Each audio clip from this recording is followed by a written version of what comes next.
Bom dia, a graça e a paz do Senhor Jesus seja sobre a vida de cada um de vocês. Nós hoje iremos ver o capítulo de número 27 do segundo livro de Crônicas. Ele tem somente 8 versículos. Capítulo 27 de 2 Crônicas. Veremos o reinado de Jotão. Avaliação positiva pelo cronista. Eu sou o pastor Daniel Deusdete da Semeadores. Estaremos juntos a partir de agora. Apanhe aí sua Bíblia, primeiramente. Faça uma leitura antes de nos ouvir. Também pode entrar em nosso blog site, localizar o texto da narrativa e nos acompanhar. Como também pode ver a parte da Bíblia que nós segmentamos para facilitar sua compreensão, seu estudo, sua análise. Mantenha aí sua Bíblia aberta, nos acompanhe dessa forma que vai ser mais produtivo, nós vamos crescer muito mais. São só 8 versículos. Nós nos encontramos no capítulo 27, na parte C, onde veremos hoje o reinado de Jotão. Deixa eu explicar essa terceira parte. Todo o livro de Crônicas, 1ª e 2ª, juntos, tem 65 capítulos. Esses capítulos são muito longos, então nós dividimos em 4 grandes blocos, 4 grandes partes. Na primeira, nos primeiros 9 capítulos de Crônicas, 1ª Crônicas, nós vimos as genealogias do povo de Deus. Depois, na parte 2, nós vemos os reinados do Reino Unido, que é os reinados de Davi e de Salomão. Depois, nós entramos na parte onde nós nos encontramos e estamos vendo agora o reino dividido. E dentro do reino dividido já estamos na parte C, já falando de outros governos. Na parte C nós estamos vendo a deterioração decorrente da obediência superficial. Estamos já encerrando a fase do reino dividido e estamos vendo a deterioração decorrente da obediência superficial, que abrange a última fase desse reino dividido, os quais são os reinados de Amazias, que já vimos, de Uzias, que também já vimos, de Jotão, que veremos agora, e depois veremos ainda o reinado de Acais. O que há de comum neles é que não serviram a Deus de todo o coração. Ou seja, eles fizeram o que era reto, mas não com inteireza de coração. Também veremos a derrota de Acais diante de Israel. No reinado de Jotão, a Bíblia de Estudo de Genebra, a qual nós estamos seguindo os seus comentários, estamos apenas fazendo reflexões em cima delas, o cronista segue o relato sucinto do reinado de Jotão em 2 Reis 15, de 33 a 38. Mas acrescenta o material dos versos 3b ao 6 e omite 2 Reis 15, verso 37. Ao contrário dos registros de Joás até Uzias, nos quais cada reinado é contrabalançado pela obediência e pela desobediência, o cronista faz uma avaliação inteiramente positiva de Jotão. O retrato positivo contrasta com a avaliação inteiramente negativa de Acais, que será o reino seguinte. O cronista se concentra na fidelidade a Deus como caminho para o sucesso em projetos de construção e conflitos militares. Poderíamos dividir esses 9 versículos apenas em 4 partes, de forma didática. Veremos a ascensão de Jotão, versos 1 e 2. Suas realizações positivas, versos 3 a 6. Um resumo do seu reinado e a sua morte, versos 7 a 9. Tendo morrido seu pai, Azarias ou Uzias, no isolamento, devido à sua doença, passou a reinar em seu lugar seu filho Jotão. Ele começou a reinar em Judá no 2º ano de Peca, filho de Remalias, rei de Israel. Visto que Jotão governou apenas por 16 anos, a referência de 2 Reis 15, 30 ao 20º ano de Jotão, evidentemente deve ser entendida como significando o 20º ano depois de se tornar rei, isto é, o 4º ano de Acais. Sua idade era de 25 anos e reinou 16, a mesma idade que seu pai tinha começado a reinar em Judá. A sua mãe se chamava Jerusa, filha de Zadok. Também, semelhantemente ao seu pai, tinha sido ele corregente por causa da doença que obrigava a seu pai ao isolamento. Se não fosse a graça e a misericórdia de Deus, ele teria sido exterminado. Seguindo ainda o exemplo de seu pai, este também fez o que era reto diante do Senhor. Porém, não tocou nos altos que o povo estava acostumado. Ou seja, não fez o que era reto diante do Senhor com inteireza do seu coração. Também o cronista cita que ele não entrou no templo do Senhor para dizer que ele não transgredira os regulamentos sacerdotais como tinha feito seu pai, mas cita que o povo continuava na prática do mal. Ou seja, o cronista explica que a persistência da corrupção se devia ao povo e não a Jotão. Isso é um absurdo. Convenhamos. Está em 2 Reis 15:35. O reinado de Jotão não fora pacífico. Venceu os amonitas, obrigando eles durante 3 anos a pagarem um tributo anual de 100 talentos de prata. Aí o equivalente a uns 660.600 dólares. E de 10.000 coros, um equivalente aí a 2.200 quilogramas, tanto de trigo como de cevada. 2 Crônicas 27, versículo de número 5. No tocante às suas obras, o narrador em Reis comenta de uma que fez edificando a porta de cima da casa do Senhor, ou seja, a porta superior de Benjamim, Jeremias 20, versículo 2. Essa porta ficava na parte norte da área do templo, voltada para o território de Benjamim.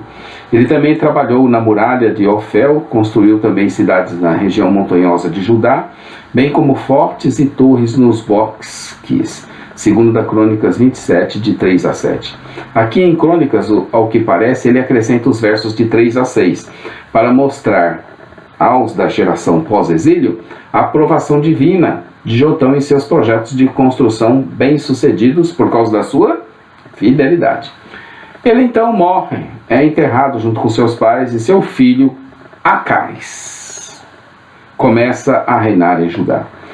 Como já estamos vendo em Crônicas, os últimos reis de Judá, é interessante agora colocarmos, a benefício de nossa compreensão dos fatos narrados, uma explicação do mapa de campanhas dos assírios contra Israel e Judá, referente ao texto bíblico de 2 Reis 15, página 506 da Bíblia de Estudo de Genebra. Faz um panorama muito interessante que vale a pena nós vermos e analisarmos.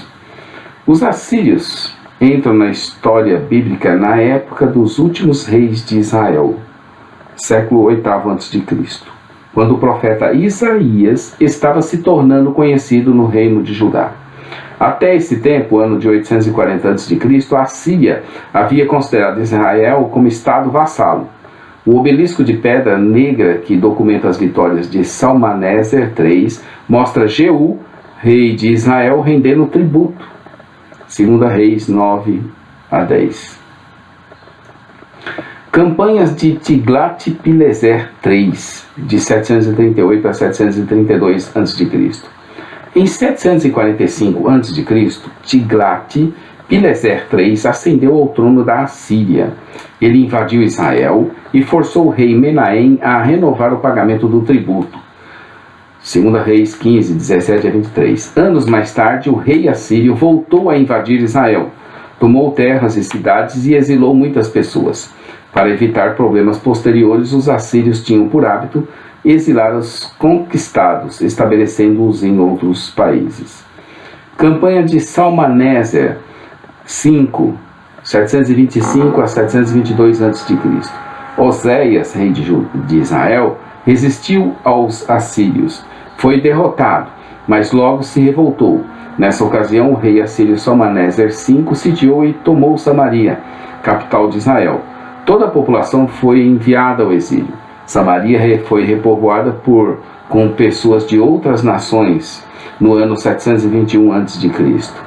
Sargão II, sucessor de Salmaneser, declarou haver exilado como prisioneiros 27.290 dos seus habitantes junto com seus carros e os deuses nos quais confiavam. A campanha de Senaqueribe contra Judá, já no ano de 701 a.C. O reino de Judá tornou-se vassalo assírio ao pedir proteção contra o ataque de Israel e da Síria. Assim, quando o rei Ezequias buscou a independência de Judá, a sua ação levou o exército assírio até Judá. O rei assírio sitiou e tomou Laquis, e enviou um grande exército contra Jerusalém. Ezequias, por conselho do profeta Isaías, não se rendeu, e os assírios foram obrigados a retroceder. Judá permaneceu leal à Assíria até que o império foi derrotado pelos babilônios, que tomaram Nínive, a capital assíria, no ano 612 a.C. Isso aí está em Daniel 5. Lá nós veremos a história de Nabucodonosor. Esse foi o mapa das campanhas dos assírios contra Israel e Judá, referente ao texto bíblico, como já falamos, de 2 Reis 15. E está na página 506 da Bíblia de Estudo de Genebra. Durante o reinado de Jotão, a terra de Judá começou a sofrer pressão militar do rei sírio Rezim e do rei israelita Peca, 2 Reis 15, verso 37. Jotão foi contemporâneo a Isaías, Oséias e Miqueias.